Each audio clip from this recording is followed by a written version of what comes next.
যতগুলো নাম রয়েছে তার সকল শুধু আল্লাহ এবং আল্লাহ তাআলার জন্যই। এবং আল্লাহ নিজে ইরশাদ করেন যে আমার কাছে আমার নাম দ্বারা চাও। আল্লাহ তাআলার ৯৯টি সিফাতি নাম রয়েছে যা হাদিস দ্বারা আমাদের কাছে পৌঁছেছে।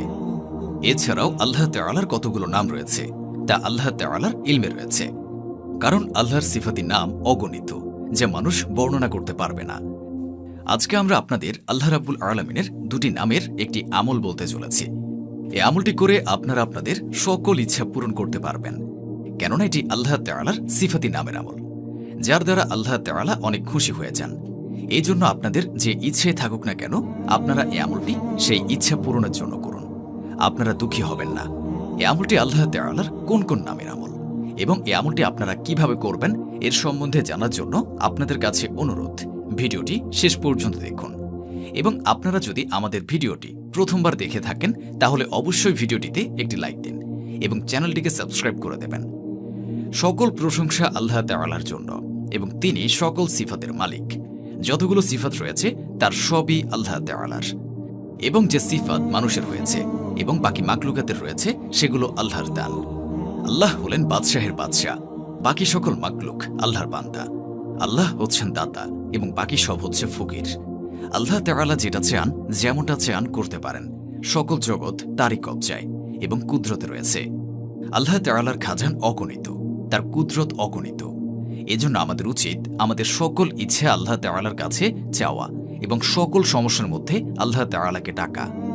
আল্লাহকে ডাকতে এবং তার কাছে চাওয়ার জন্য আমাদের কি করা উচিত, কিভাবে চাওয়া উচিত এর সম্বন্ধে আমাদের নবী সাল্লাল্লাহু আলাইহি ওয়াসাল্লাম আমাদের বলে দিয়েছেন যে যখনই আল্লাহ তাআলার কাছে চাইবেন সর্বপ্রথম 2 রাকাত সালাতুল হাজত পাঠ করবেন এবং তারপর আল্লাহ তাআলার কাছে দোয়া করবেন। এবং দোয়ার নিয়মও বলে দিয়েছেন যে দোয়া কিভাবে করা উচিত, কোন দোয়া সবচেয়ে বেশি কবুল হয়, কোন দোয়া কবুল হয় না, কোন এরকম কাজ রয়েছে যাতে দোয়া তাড়াতাড়ি কবুল হয়। আমাদেরকে আমাদের নবী সাল্লাল্লাহু আলাইহি ওয়াসাল্লাম এটা বলে গেছেন যে দোয়া করার আগে আল্লাহকে তার সিফাতি নাম দ্বারা যেন ডাকা হয় এবং তারপর রাসূল সাল্লাল্লাহু আলাইহি ওয়াসাল্লামের প্রতি দুরূদ শরীফ পাঠ করা এবং তারপর নিজের ইচ্ছা আল্লাহ তাআলার কাছে চাওয়া এবং শেষে দুরূদ শরীফ পাঠ করা, তাহলে দোয়া কবুল হয়ে যায়। আজকে আমাদের এই আমলটি আল্লাহ তাআলার সিফাতি নামের আমল এবং আল্লাহর সিফাত বর্ণনা করা, আল্লাহর প্রশংসা করার সময় যখন আপনারা এই আমলের পুরো দোয়া পাঠ করবেন ইনশাআল্লাহ কবুল হয়ে যাবে। আসুন এখন আজকের আমলের দিকে যাওয়া যাক। এই আমলটি আপনারা এশার নামাজের পর ঘুমানোর আগে করবেন। যেমনটা আগেও বলা হয়েছে যে আমলটি আপনারা যে কোনো ইচ্ছা পূরণের জন্য করতে পারেন। আসুন আপনাদেরকে এই আমলটির নিয়ম বলে দিই। এই আমলটি অনেক কার্যকরী এবং ফজিলতপূর্ণ। আপনারা ইনশাআল্লাহ চমৎকার অবশ্যই দেখতে পারবেন। আমলটির নিয়মটি হলো সর্বপ্রথম 3 বার দুরূদ শরীফ পাঠ করবেন। যদি দুরূদে ইব্রাহিম পাঠ করা হয় তাহলে বেশি উত্তম। তারপর আমরা আল্লাহ তাআলার 2টি নাম ইয়া মুজিবু ইয়া ওয়াহাবু 1000 বার পাঠ করব এবং শেষে দুরূদ শরীফ 3 বার পাঠ করব এবং চেষ্টা করবেন দুরূদে ইব্রাহিম পাঠ করার জন্য, অর্থাৎ সেই দুরূদ যেটি আমরা নামাজের মধ্যে পাঠ করে থাকি। এই দুরূদটি ফজিলতের দিক থেকে সকল দুরূদের চেয়ে উত্তম এবং এর ফজিলত অনেক বেশি। এজন্য সকল আমলে যদি এই দুরূদটি পাঠ করা হয় তাহলে বেশি ভালো হয়। আসুন একবার এই দুরূদ শরীফটি পাঠ করি এবং আল্লাহ তাআলা রাব্বুল আলামিনের রহমত হাসিল করি। বিসমিল্লাহির রহমানির রহিম। আল্লাহুম্মা সাল্লি আলা মুহাম্মদ ওয়া আলা আলি মুহাম্মদ কামা সাল্লাইতা আলা ইব্রাহিম ওয়া আলা আলি ইব্রাহিম ইন্নাকা হামিদুম মাজিদ। আল্লাহুম্মা বারিক আলা মুহাম্মদ ওয়া আলা আলি মুহাম্মদ কামা বারাকতা আলা ইব্রাহিম ওয়া আলা আলি ইব্রাহিম ইন্নাকা হামিদুম মাজিদ। বন্ধুরা, এই আমলটি এই নিয়মে সম্পূর্ণ পাঠ করার পর নিজের ইচ্ছার জন্য আল্লাহ তাআলার কাছে দোয়া করুন। বিশ্বাসের সাথে মহান আল্লাহর উপর ভরসা রেখে কাজ করুন। ইনশাআল্লাহ আপনাদের জন্য আল্লাহ রাব্বুল আলামিন রিজিকের দরজা খুলে দেবেন।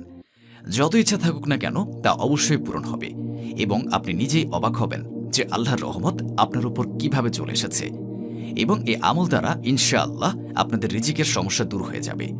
যদি আপনাদের ব্যবসা থাকে তাহলে তার মধ্যে এমন বরকত চলে আসবে যে সকল সমস্যা আপনার ছিল তা এ আমল এবং এরপর যে দোয়া করবেন তার বরকতে দূর হয়ে যাবে। বন্ধুরা, একটি গুরুত্বপূর্ণ কথা হচ্ছে আপনারা যখন দোয়া করবেন তখন আগেই আল্লাহকে ইয়া মুজিব বলে ডাকবেন এবং মনের মধ্যে এটিও বিশ্বাস রাখবেন এই আমলটি করলে আপনাদের সকল ইচ্ছা পূরণ হয়ে যাবে। তিনি সকলের দোয়া কবুল করবেন।